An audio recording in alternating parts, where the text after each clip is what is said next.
பெருசா பசங்க யாருமே வேலன்ஸ் வந்து காசு கொடுத்து வாங்க மாட்டாங்க. யாராவது அதை கிஃப்ட் பண்ணுவாங்க அப்படின்னு சொல்லி தான் எக்ஸ்பெக்ட் பண்ணிட்டே இருப்பாங்க. ஸோ அதே மாதிரி எனக்கு இந்த வேலட் கிஃப்டாக தான் வந்துச்சு. இதில் ஒரு விஷயம் இருக்கும் பாருங்களேன். சைடில் இருக்க பட்டனை ப்ரெஸ் பண்ணால் கார்ட்ஸ் எல்லாமே மேலே வரும். இது விளையாடுறதுக்கு ஜாலியாக இருக்கு.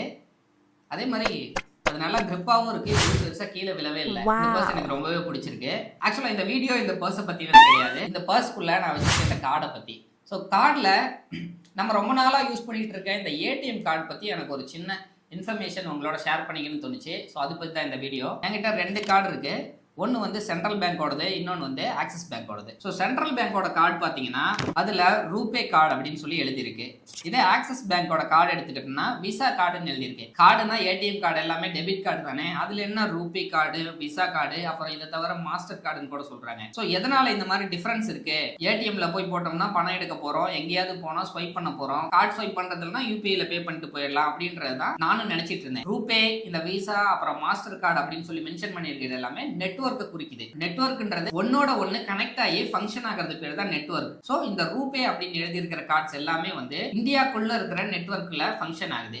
சோ இந்த விசா அப்படின்னு மென்ஷன் ஆயிருக்கிறதும் மாஸ்டர் கார்டு அப்படின்னு மென்ஷன் ஆயிருக்கிறதும் இன்டர்நேஷனல் நெட்வொர்க்ல எல்லாத்துக்கூடயும் கனெக்ட் ஆகி ஃபங்க்ஷன் ஆகக்கூடியது. அவ்வளவுதான். இது என்ன பெருசா டிஃபரன்ஸ் இருக்க போகுதுன்னு பாத்தீங்கன்னா, இந்தியால இருக்கிற ரூபே கார்ட்ஸ் எல்லாமே இந்தியால இருக்கிற நெட்வொர்க் உள்ள கனெக்ட் ஆகி தான் ஃபங்க்ஷன் ஆகும் இல்லையா. இன்டர்நேஷனல் டிரான்சாக்ஷன் பண்றது கொஞ்சம் கஷ்டம்னு சொல்ல முடியாது. சில கார்ட்ஸ் எல்லாமே இன்டர்நேஷனல் டிரான்சாக்ஷனுக்கு சப்போர்ட்டே ஆகாது. ஸோ இதே விசா கார்டோ மாஸ்டர் கார்டோ வச்சிருக்கோம்னா எல்லா இன்டர்நேஷனல் ஆன்லைன் அண்ட் ஸ்வைப் பண்றது எல்லாமே இன்டர்நேஷனல் டிரான்சாக்ஷன்ஸும் ஈஸியா பண்ணிக்கலாம். இதுதான் ரூபேக்கும் விசாக்கும் இருக்கிற டிஃபரன்ஸ். நீங்க ரூபே கார்டு வச்சிருக்கீங்களா இல்ல விசா கார்டு வச்சிருக்கீங்களான்றதை கமெண்ட் பண்ணுங்க. ஆனா இந்த வடக்கன்ஸ் கேட்கற மாதிரி இந்த கார்டு மேல இருக்க 16 நம்பர் சொல்லுங்க, பின்னாடி இருக்கிற 3 டிஜிட் நம்பர் சொல்லுங்கன்னு யாராவது கேட்டாங்கன்னா சொல்லாதீங்க.